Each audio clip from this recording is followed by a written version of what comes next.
93 sir release ಆಗಿದ್ದು. 96ರಲ್ಲಿ America release ಆಗುತ್ತೆ sir. ಅದು ಹೇಳಿ ಸರ್, ಅದು ಹಿಸ್ಟ್ರಿ ಕ್ರಿಯೇಟ್ ಆದ ಸಿನಿಮಾ, ಯಾವತ್ತಿಗೂ ಕೂಡ ಮರೆಯೋದಕ್ಕಾಗದ ಸಿನಿಮಾ. ಎಷ್ಟು ಸಲ ನೋಡಿದ್ರು ಕೂಡ ಮತ್ತೆ ನೋಡಲೇಬೇಕು, ನೋಡೋಣ ಅಂತ ಅನಿಸುವ ಸಿನಿಮಾ. ಬೋರು ಅನ್ನೋ ಪದಕ್ಕೆ ಜಾಗವೇ ಇಲ್ಲ ಆ ಸಿನಿಮಾಗೆ. ಆ ದಿನಗಳು ರಿಲೀಸ್ ಆಗಿದ್ದು, ಶೂಟಿಂಗ್ ಟೈಮು, ಎಲ್ಲೂ ಹೇಳದಂಥ ವಿಚಾರಗಳನ್ನ ಇದು ಶೇರ್ ಮಾಡಬಹುದಾ ಅಂತ ಸರ್? ಇಲ್ಲ, ಬಹುತೇಕ ನಾನು ತೆರೆದ ಪುಸ್ತಕದ ಹಾಗೆ ಎಲ್ಲವನ್ನು ಹೇಳಿದ್ದೇನೆ, ಯಾವುದನ್ನು ಬಚ್ಚಿಟ್ಕೊಂಡಿಲ್ಲ. ಆಮೇಲೆ ಬಚ್ಚಿಟ್ಕೊಂಡಿದ್ದನ್ನು ಬಿಚ್ಚಿಡಲೇಬಾರ್ದು ಹೇಳಿದ್ದೇನೆ.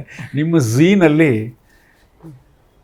ಅನೇಕ ಸಲ ಪ್ರಸಾರ ಆಗಿದೆ ಅಮೇರಿಕಾ ಝೀ ವಾಹಿನಿಲಿ. ನಿನ್ನೆ ಒಬ್ಬರು ಫೇಸ್ಬುಕ್ಕಲ್ಲಿ ಯಾರೋ ಒಬ್ಬರು ಒಂದು ಪ್ರಶ್ನೆ ಕೇಳಿದ್ದಾರೆ. ಸರ್, ನಾವು 30 ವರ್ಷದವನ ವ್ಯಕ್ತಿ ನಾನು, ನಮ್ಮ ವಯಸ್ಸಿನವರು ಕೂಡ ಮತ್ತೆ ನೋಡೋ ಸಿನಿಮಾ ಅದು, ನೋಡ್ತಾನೇ ಇದ್ದೀವಿ. ಅದಕ್ಕೆ ದಯವಿಟ್ಟು ಅದನ್ನು ಡಾಲ್ಬಿ DTS ಮಾಡಿ ಮತ್ತೆ ಗ್ರ್ಯಾಂಡಾಗಿ ರಿಲೀಸ್ ಮಾಡಿ ಅಂತ ಕೇಳಿದ್ದಾರೆ. ನಾನು ಅವ್ರಿಗೆ ಉತ್ತರ ಕೊಟ್ಟೆ, ಅದು ಮಾಲೀಕತ್ವದ ಪ್ರಶ್ನೆ ಇರುತ್ತೆ, ಪ್ರಯತ್ನ ಮಾಡ್ತೀನಿ. ಯಾಕೆಂದರೆ ನಿರ್ದೇಶಕನ ಕ್ರಿಯೇಟಿವ್ ಕ್ಯಾಪ್ಟನ್ಶಿಪ್ಪು ಅದಕ್ಕೊಂದು ಲಿಮಿಟೇಷನ್ ಇರುತ್ತೆ. ಅದು ಮಾಲೀಕತ್ವ, ಓನರು, ಪ್ರೊಡ್ಯೂಸರ್ ಅಂತ ಇರ್ತಾರಪ್ಪ, ಪ್ರಯತ್ನ ಮಾಡ್ತೀನಿ ಅಂತ. ಅಂದರೆ ಈಗಲೂ ಅದರ ಹಾಡುಗಳನ್ನು ಈಗಿನ ಕಾಲದ ಹೆಣ್ಮಕ್ಳು, NRI ಹೆಣ್ಮಕ್ಳು, ನಾನ್ ಕನ್ನಡಿಗರು, ಕೆಲವರು ಕನ್ನಡ ಬರಲ್ಲ, ಅವರೆಲ್ಲ ಅದರ ಹಾಡುಗಳನ್ನು ಹಾಡಿ ರೀಲ್ಸ್ ಮಾಡ್ತಿದ್ದಾರೆ. ಹೌದು, ಈಗ ಟ್ರೆಂಡಲ್ಲಿದೆ ಇದೆ. ಹೀಗಾಗಿ ಅದು ಕಾಲಾತೀತವಾದ, ಎಲ್ಲ ಕಾಲಕ್ಕೂ ಗೆದ್ದು ಉಳಿದ ಸಿನಿಮಾ.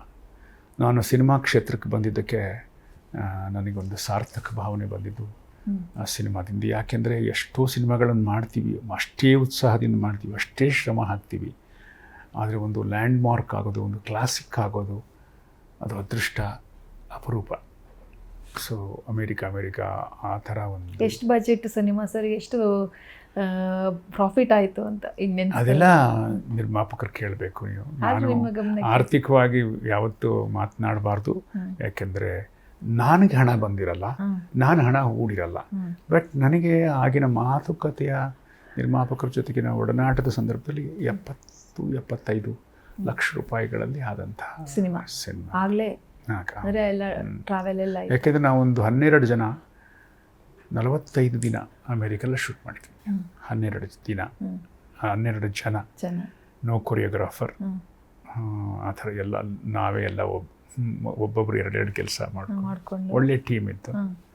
ಅದರಿಂದ 45 days ವಿ ಶಾಟ್ ಇನ್ US ಇನ್ 95ನಲ್ಲಿ ಶುರು ಆಯಿತು. 6 ವೀಸಾ ಎಲ್ಲ ಬಂದು 95.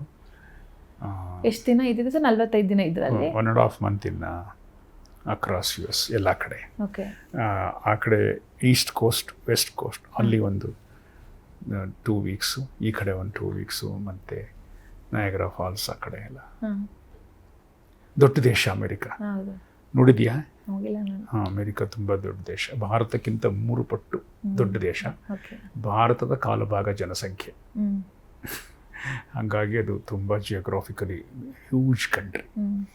ಒಂದು ಕಡೆಯಿಂದ ಇನ್ನೊಂದು ಕಡೆಗೆ 3 ಗಂಟೆ ಟೈಮ್ ವ್ಯತ್ಯಾಸ ಇರುತ್ತೆ.